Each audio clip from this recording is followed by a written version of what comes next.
La ley de donación de órganos en el país contempla un aspecto que aún se encuentra en pañales. Nos referimos a la donación de órganos de personas fallecidas para que un enfermo pueda ser trasplantado. ¿Qué experiencia hemos conseguido en los 14 años que tiene esta ley? Un aspecto que no podía quedar fuera al investigar sobre la carrera por un trasplante en República Dominicana.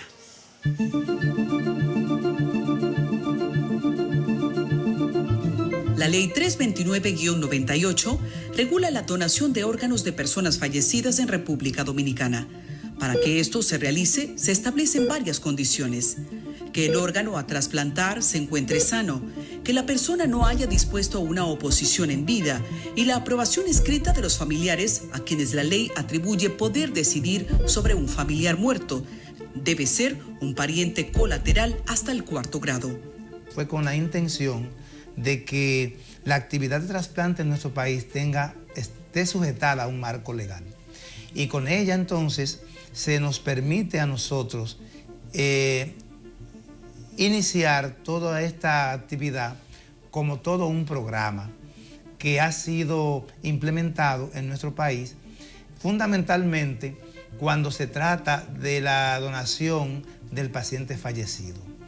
La Ley de Donación de Órganos de Personas Fallecidas establece que si murió en un accidente violento, bajo autorización del médico legista actuante, y si no obstruye el proceso de autopsia, se procederá a la extracción de tejidos a las 6 horas de certificarse la muerte. Tiene que morir en una unidad de cuidados intensivos, debe morir. En algunos países se ha logrado que, aún muriendo fuera de ahí, pueda hacerse sacar el órgano y implantarse a otro, pero aquí no hay todavía esas condiciones.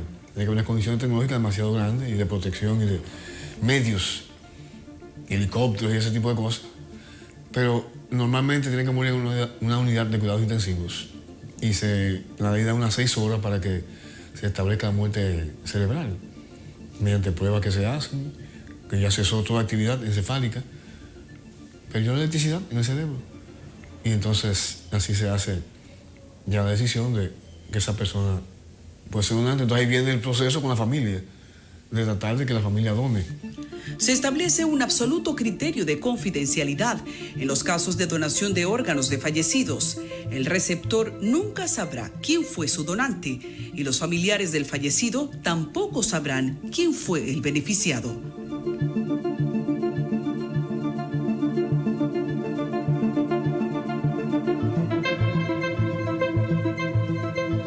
Las horas en una sala de diálisis se vuelven eternas para quienes tienen que pasar meses e inclusive años asistiendo para mantener los riñones funcionando hasta que se agoten todos los medios y consiga un donador compatible. Lo que pasa es que cuando uno está en el proceso de diálisis, los tiempos son muy agotadores y muy cortos. ¿Por qué? Porque son 3 veces a la semana. Eso conlleva un tiempo para drenar la sangre, que la limpieza, y es un tema. Entonces, uno llega demasiado cansado, uno no tiene ánimos, la vida se va en eso. Entonces, yo misma me aconsejé y yo dije, yo no puedo seguir así, o sea, yo soy joven, si yo tengo la posibilidad, vamos a hacer diligencia, ¿verdad?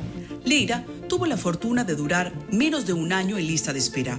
Recibió el llamado de que había un paciente fallecido con condiciones aptas para lo que necesitaba y han pasado 4 años desde que Leira recibió una nueva esperanza de vida. 27 de diciembre del 2017. Y hasta el sol de hoy le doy gracias a Dios que no tuve que volver. Ya tengo 4 años. Fue un riñón cadavérico. Me ha funcionado bastante bien, el cadavérico tenía 22 años y yo he llevado una vida completamente diferente, siempre quiero estar en movimiento, siempre buscando estar en movimiento, una vida productiva, aprendiendo más.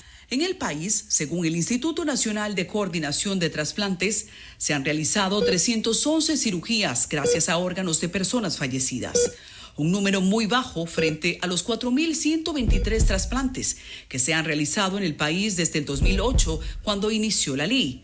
Esto plantea el desafío de concientizar a la población frente al tema.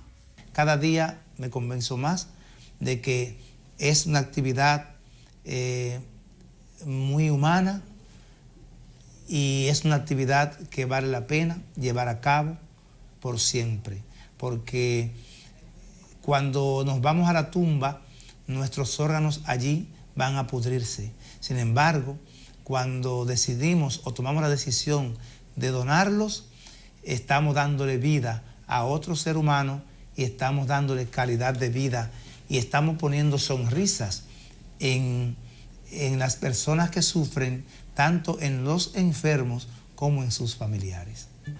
Pero en materia de trasplantes, querer no siempre es poder. Una experiencia reciente la ha vivido la familia de Patricia Squasiati, quienes se propusieron que un paciente a espera de trasplante recibiera alguno de sus órganos.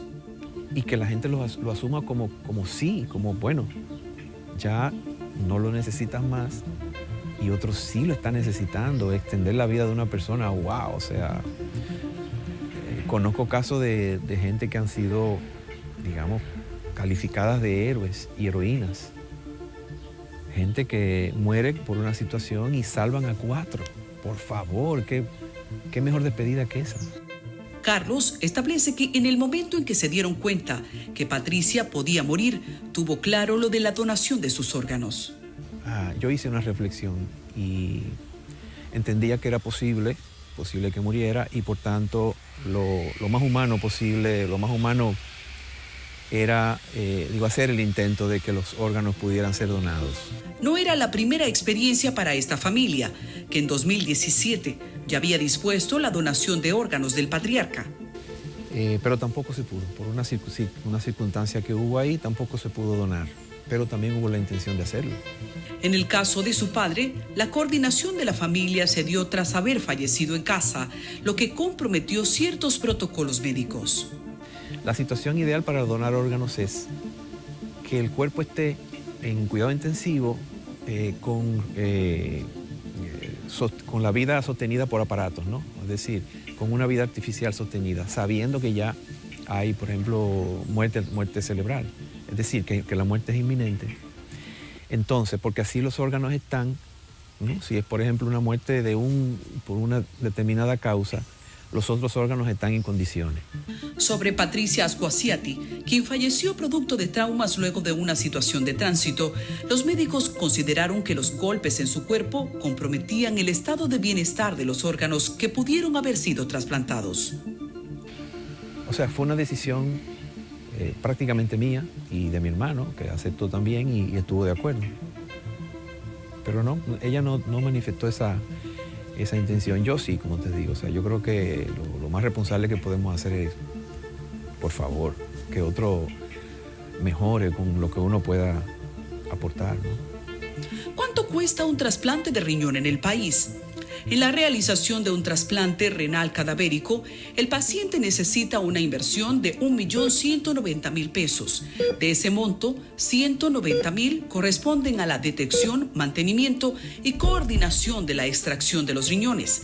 Y el restante, 1 millón, corresponde al implante renal del paciente receptor. La cobertura de enfermedades catastróficas de la Seguridad Social permite a los usuarios accesar a este procedimiento. Bueno, ya dije que había una resolución del Consejo Nacional de la Seguridad Social que había mejorado lo que había anteriormente. Ya había una que creo que cubría hasta 1 millón de pesos. Pero que 1 millón se va rápido, sobre todo estando una persona en cuidados intensivos o algo así. Ya se llegó a 3,5 millones y eso va a mejorar las posibilidades de ese asunto. Y también riesgos laborales, IDOPRIL, Instituto Dominicano de Prevención de Riesgos Laborales, también dictó una resolución en ese mismo sentido. O sea, que está haciendo esa parte y la persona afiliada a la Seguridad Social tiene derecho a hasta 1 millón durante 1 año, que es renovable el año siguiente. Y eso también ayuda. Pero no es lo suficiente, pero ya es algo.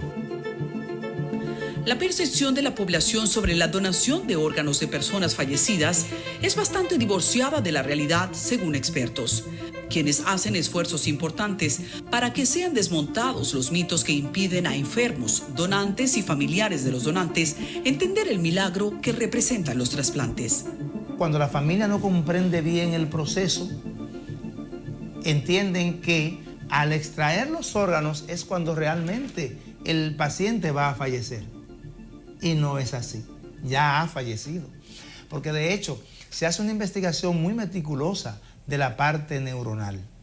El paciente es sometido a una serie de estudios y a la vez es evaluado por los diferentes departamentos, tanto por el departamento de neurocirugía, neurología y medicina crítica. Una vez se determina por las partes de la evaluación de nosotros que ha fallecido, entonces se somete a una serie de pruebas instrumentales, como es el caso del Doppler transcraneano o la electroencefalografía. Y cuando todo eso determina, junto con los estudios clínicos que hemos hecho, que ya su cerebro murió, entonces es cuando se hace la petición a la familia, y cuando la familia dice que sí, entonces se activa todo el engranaje para tomar los órganos. En los casos de pacientes que necesitan un corazón o hígado, cuando aparece un potencial donante, se inician protocolos que en ocasiones llegan a su final porque la familia no logró ponerse de acuerdo para la donación del órgano de su persona fallecida. La oportunidad de salvar 7 personas desaparece. Porque la familia entran en una incoordinación y no se ponen de acuerdo, y entonces por esa razón también eso da pie a que se pierda el órgano, porque recordar que después que el paciente se diagnostica fallecido en muerte encefálica, el tiempo del corazón seguir latiendo es un espacio de unos 4 horas, 12 a 24 horas. Los médicos trabajan en conjunto con otras instituciones para concientizar la donación de órganos, pero a la vez indican que es un tema delicado por asuntos culturales como la religión, por lo que tratan de sortear y concientizar sobre los argumentos de manera que se presenten a la sociedad con el único interés de que las familias ayuden a otras personas con una condición crítica de salud.